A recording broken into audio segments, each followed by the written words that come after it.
अच्छा इंसान बनने के दो रास्ते हैं, चूज़ आपको करना है कि कौन सा आपके लिए ज़्यादा सूटेबल रहेगा। पहली कैटेगरी की बात करें तो उसमें 3 चीज़ें हैं जो आपको बैक टू बैक फॉलो करनी पड़ेंगी।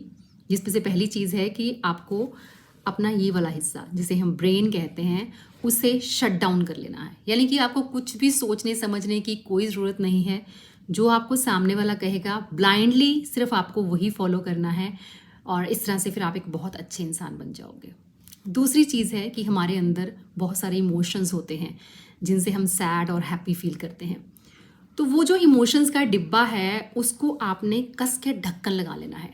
मतलब कई बार क्या होता है कि कोई बात हमको बुरी लग जाती है, किसी ने हमको हर्ट कर दिया, बेइज्जत कर दिया, तो हम रिएक्ट कर देते हैं। लेकिन अगर इमोशंस वाले डिब्बे पे ढक्कन लग गया तो आपका रिएक्शन आएगा ही नहीं, तो आप एक बहुत अच्छे इंसान बन जाओगे।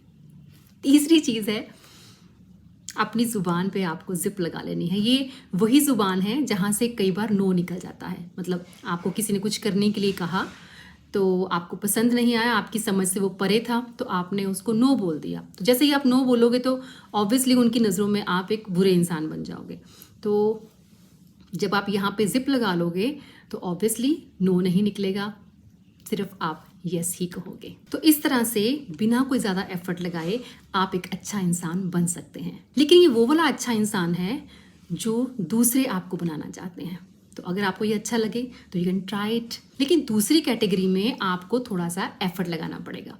ये वो कैटेगरी है जहाँ पे आप अपने दिलो दिमाग के पर्दे खोल कर फैसले लेते हैं, जहाँ आपको सही और गलत के बीच में फ़र्क समझ में आता है, जहाँ पे आपको ये समझ में आता है कि सही के साथ और गलत के खिलाफ कैसे खड़े होते हैं, जहाँ पे आप सिर्फ बोलते नहीं स्टैंड लेना भी जानते हैं, जहाँ पे आप नो कहना भी जानते हैं, जहाँ पे आप दूसरों की वेलबींग के लिए काम करना जानते हैं, लेकिन अपनी वेलबींग पे काम करने के बाद। ये वाला जो अच्छा इंसान है ना, ये कभी चाहकर भी किसी का बुरा नहीं कर सकता, लेकिन अपने साथ भी कभी बुरा नहीं होने देगा। तो चूज़ योर अच्छे वाला इंसान।